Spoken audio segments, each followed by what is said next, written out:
ne gye buli eno abagoberera ensonga ezitambulira ku mateeka ebigambo by'omukulembeze w'eggwanga Yoweri Kaguta Museveni ku bannakenya abalwanirizi b'eddembe ababiri Bob Njagi ne Nicholas Oyo abamala ennaku eziri mu 38 nga bakumirwa mu Uganda mu kiyinza okutwalibwa ng'obuwambe buli omu azitaputa bubwe.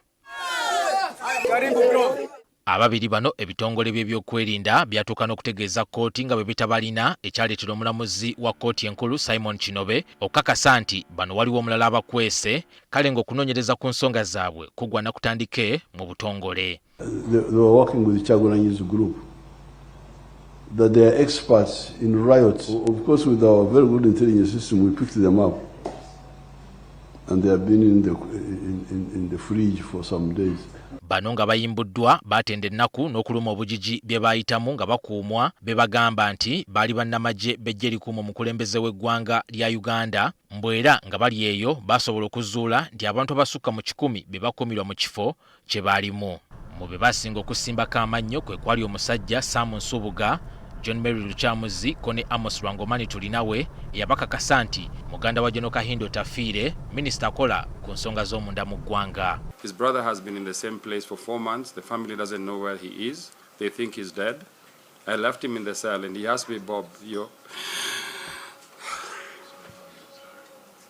he asked me to talk to you to make sure the message gets to the president, because the president is not aware about some of these things. Bino nga bigudde mu booluganda lwa Amos Lwangomani tulinawe gwe baludde nga banoonya balaze obwennyamivu olw'engeri gavumenti gyekuttemu ensonga z'omuntu waabwe nga we butuukidde olwaleero nga gavumenti tennaba kuvaamu kigambo kyonna ku bigambo by'abasajja bano okubikkiriza oba okubyegaana. Naye kati tusuubira nti okuviirira ku Bob bye yayogera ono omusajja wa Kenya nti Amos ye omu ku abo be baaleka mu fridge. Tusuubira nti looya waffe ajja kunganya obukakafu obwo bubeere bumu ku obwo bw'alina already obulaga nti abantu bano be balina omuntu waffe. Naye tusaba kimu omuntu oba mulamu oba mufu. Claire ateekateeka nga ye mukyala wa Lwangomani mu kuwayamu ne NTV ebigambo bimulemye okusimba era embeera gy'ayitamu mu kaseera kano oyinza okugamba nti emwetimbye obwenyi bw'akulukusizza amaziga nga yeekokola ky'ayitamu mu kadde kano ak'emyezi 4 nga bba tamanyiddwa waali. Buli kimu kitusobedde, buli kimu kiri sitaaka, buli kye tugezaako kigaana, tetumanyi kyakukola. Nsaba gavumenti ete omuntu ono bw'eba nga yeemuyina oba mulamu oba mufu kyonna kye kiri bamutuweereze oba bamuteeke mu kkooti bamuteekeko omusango gwonna tumanye nti kati ali mu kkomera eri abantu bonna. Ono mu mboozi gye yanyumizaako NTV amabegako nakati kwakyasibidde ng'agamba nti okusinziira ku mikwano gya bba abaliwo ng'akwatibwa yasemba kulabwa ng'aliko abasajja abaali bambadde ebyambalo ebyefaananyiriza eby'eggye likuuma omukulembeze w'eggwanga erya SFC abaamusanga mu kifo yali alira ekyeggulo. Ono agamba nti oluvannyuma lw'ennaku eziwerako ng'omuntu waabwe talabikako bawalirizibwa okuddukira mu kkooti nga baagalekako gavumenti emuleete wabula mpawo kye bajjayo. Bamusanga e Mulago Business Center ng'atudde ne banne baali mu kulya ssapa. Wajja abasajja baali mu uniform ya SFC ne bamuyita ku table ne bamugamba waliwo akuyita ali mu mmotoka. Bwe yasituka yalekawo amasimu ge ku table n'ayingira mu mmotoka. Bwe yayingira mu mmotoka ne bagirookinga. Bali ne baddayo ne banona amasimu. Okuva olwo tetwaddamu mmulaba. Twagadde okumanya oba ng'ono alina ensonga gy'amanyi eyinza okuba nakakwate ku by'okukwatibwa kwa bba. Tewali kye nsobola kutandikirako kye mmanyi ekikwata ku nsonga lwaki baamukwata. Naye kyonna kye mmanyi ye nga ye NRM kada. Naye nga yali yabivaamu ng'akola bizinensi ze ng'omuntu. Ensala eno teyabamalira era ng'ennaku z'omwezi 29 omwezi ogw'Ekkumi omwaka 2025 baawalaawala eggye ly'eggwanga UPDF omuduumizi waalyo oba Chief of Defence Forces CDF aduumira poliisi ssabawolereza wa gavumenti sako ne minisita w'ensonga z'omunda nga bagala kkooti ekaka ebitongole bya bano binnyonnyole amayitire g'omuntu waabwe oba bimuleete nga mulamu oba nga mufu.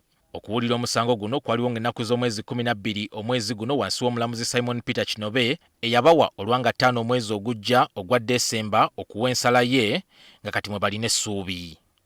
Ensonga za Amos zirudde nga ziranda era bwe yali ayogerera mu lukuŋŋaana olw'okujjukira munnamateeka Sam Kaleganjuba, minisita w'ensonga z'omunda General Kahindo Tafiire yasinzira wano n'agugumbula nnyo ebitongole bya gavumenti ebikwatibwako okutunula obutunuzi nga bannayuganda bawambibwa ne babuzibwawo awatali kumanya na misango gye bavunaanibwa wadde okumanya ebifo gye bakuumirwa.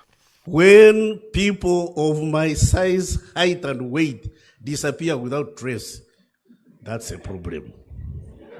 Families are now beginning to call on us to give them bodies to borrow. We who fought Idi Amin for the very reason. Excuse me. Kyokka Claire yeewunya ebitongole bya gavumenti ebikola ogw'obukessi n'okunoonyereza okuba nga tewali na kimu kyali kibatuukiridde okubaako bye kibabuuza ku bigambo ebyayogerwa Minisita Tafiire ku kubuzibwawo kw'omuntu waabwe ate nga na wa luganda lwe. Tamanyi gyali naye kuba naye talina kyakukola.